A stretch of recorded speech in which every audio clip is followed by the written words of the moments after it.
Hey everybody, how are y'all doing today? Man, I've got the country going on. Oh, hey, I tell you what, I've been hanging out with a lot of my friends here in Tennessee versus a lot of my virtual friends from all over the place. So I guess more of my country accent's coming out. And I guess that's a great thing, a great point to bring out here about your friends on social media and your friends in person. So one of the things that I've always heard is, and it's true by the way, is what works on social media, what works in person, what works in person works on social media, right? So, you know, whether you're building your business or you're trying to make friends or whatever it is that you're trying to do, the truth is if it doesn't work in person, then it's also not going to work for you on social media. So I see a lot of people that get really frustrated trying to build their business online simply because they're going about it the wrong way. Or let me not say the wrong way. They're going about it the not so effective way. How about we say that? Because people get all upset with that word, wrong.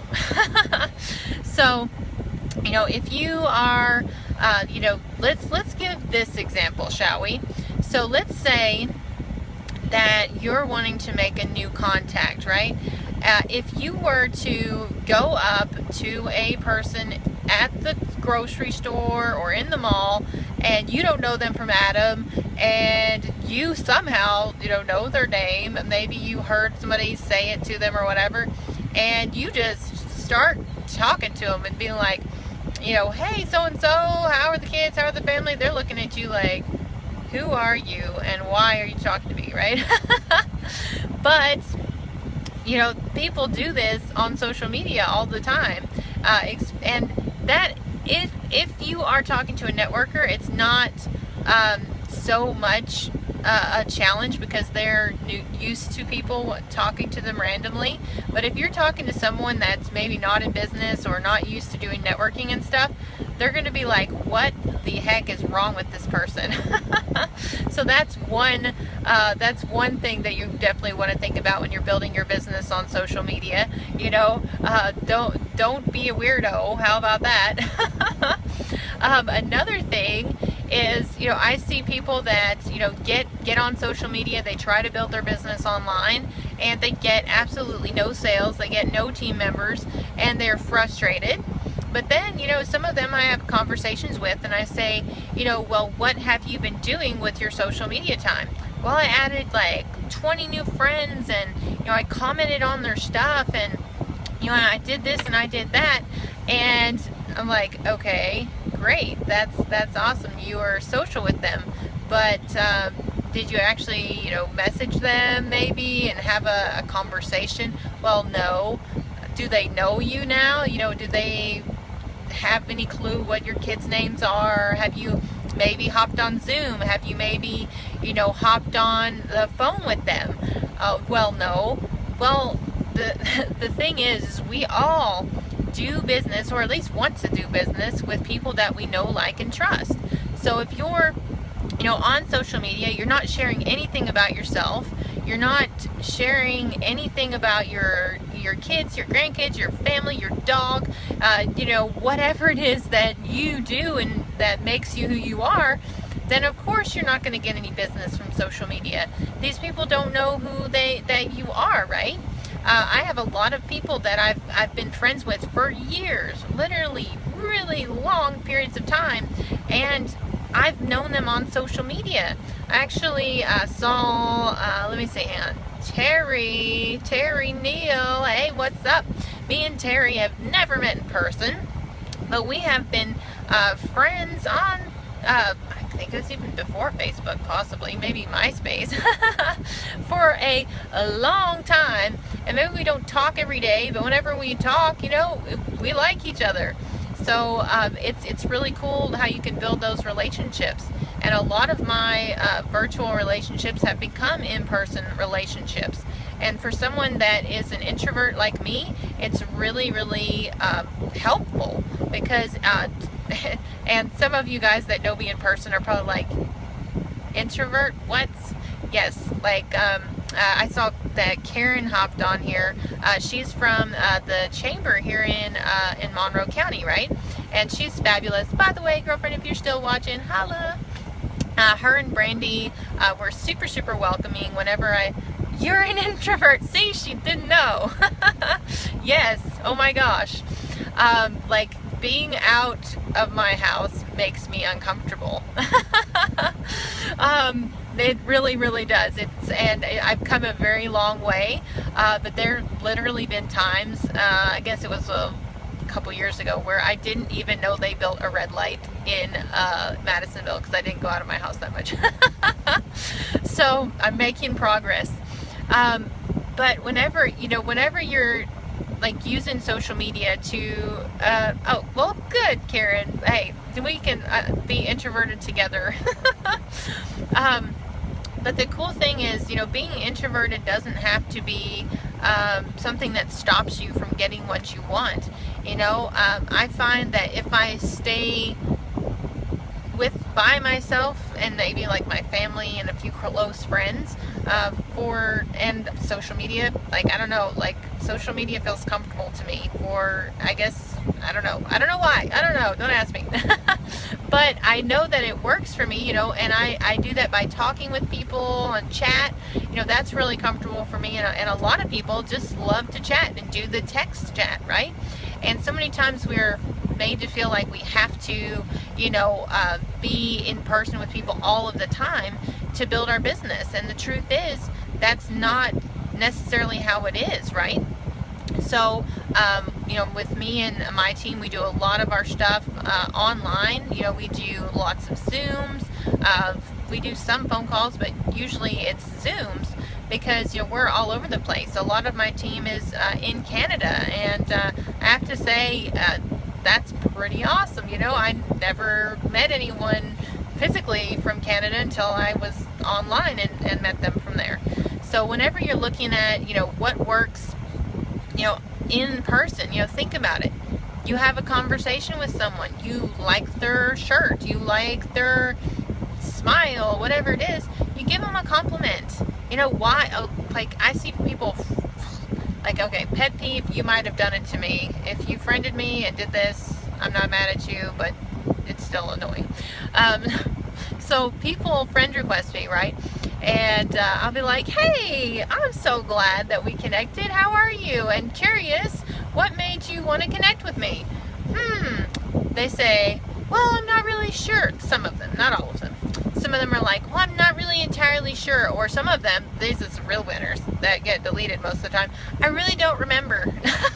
I have no idea. And it's like, well, thanks. I feel special, you jerk. So if you're going to connect with someone on social media, let them know why you want to connect with them. Because when you do that, you take a lot of the resistance down, because people are like, what is your agenda? What do you want from me? Why are you getting all up in my space? But if you let them know, why you're actually wanting to talk to them, you'll actually take a lot of the resistance and the skepticism down from them.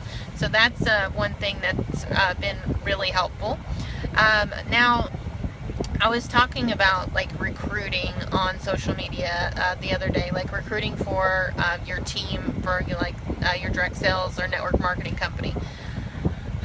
Okay, so I know a lot of people that will go into these groups and they will just post, and some of them have like auto bot posters, right? So I'm like, okay, just think about this. If you have a robot poster, how many other people do you think have a robot poster that's going into that group? So basically, no one's seeing this stuff. Just like a bunch of robots are posting. And the ones that are seeing it don't have the money to get the robot to post for them. Oh my gosh. So it's literally like going to the unemployment line and saying, hey, who here that doesn't have any money would like to invest to start a business? How is that working for you? Like, seriously. So, yeah, if you're posting in those groups, hey, did you see that bird? Hey, squirrel. If you're posting in those groups, do your thing, do whatever, but you might want to think about it again, because, yeah, it doesn't really work that great. But anyway, my thing is, whenever you're thinking about doing something on social media, think, if I were to do this in person, how would it work for me, right? So always ask yourself that question. Now, sometimes people get confused about the relation of what they're doing on social media to what they're doing offline. So like, for instance, my husband was saying, he's like, okay, so whenever people are posting about their business on their Facebook wall, what is that like? I said, well, it's like, you have a billboard at your house and your friends come over and visit you, or maybe you have a billboard out in your yard. That's basically what it is whenever you're posting on your wall. Your people that actually know you and like you are actually seeing this. Now, if you're posting in these groups, it's like going and flyering a bunch of cars at the unemployment office. So whenever you're thinking about, this technique in person, it really helps you get some clarity on whether it's going to be effective or not. Because if you don't use social media right, you're going to be spending way more time on there than you need to. And honestly, the place where the money is in Facebook Messenger. Yes, you want to comment and like people's stuff and show interest and do lots of stuff like that and see more about them. But I can tell you that if you never message somebody and you never have a conversation and take it to a deeper level, that you are never going to grow your business on social media. What are you supposed to do when they join your team? You never talked to them before. First off, you're not going to get them to join your team, but what are you going to do if they would, right? You're going to continue to not talk to them and continue to not help them. So, anyway, I'm going to get in the house. I just ran out and met one of my, this was kind of a cool story, right? My bank card, they always think that I am traveling or something. I don't know. I'm always getting even my cell phone payment got on the block. And I'm like, seriously? I pay this bill every freaking month. So, I call a lot to say, hey, my card is frozen again. Can you please fix it? So this one gentleman always helps me. He's really super cool, right? So I was on LinkedIn doing some of my social stuff, and I was like, I want to connect with people that are here local in Madisonville. So this one guy, I connected with him, and he's the only person I've ever talked to that's named Tennyson. You could probably go Google him and find him. So I was on LinkedIn and I found him, and I was like, oh, cool. So we actually just had a little chat here a little bit ago. So it's pretty cool. You can take your online relationships and take them offline. And the good thing is, let's just be honest, if they say that they want to meet you from virtual, you're not risking the chance of someone being like, why are you talking to me? You've already got an appointment set up with them from social media. So yeah, maybe that's part of my introvert that doesn't want to be rejected, right? So anyway, guys, thank you so much for hanging out with me today, and thanks for all the hearts. And I want to give shout outs to Greg, Chris, Henry, Stephanie, Lisa, Maurice, of course Karen for chiming in there, Michelle, Sean, Faisal, Rhonda, Mike, Kenny, James, Terry, Raul, Stephanie. Wow, there's so many of you guys. But thanks so much for hanging out with me, and we'll talk with you soon. Laters.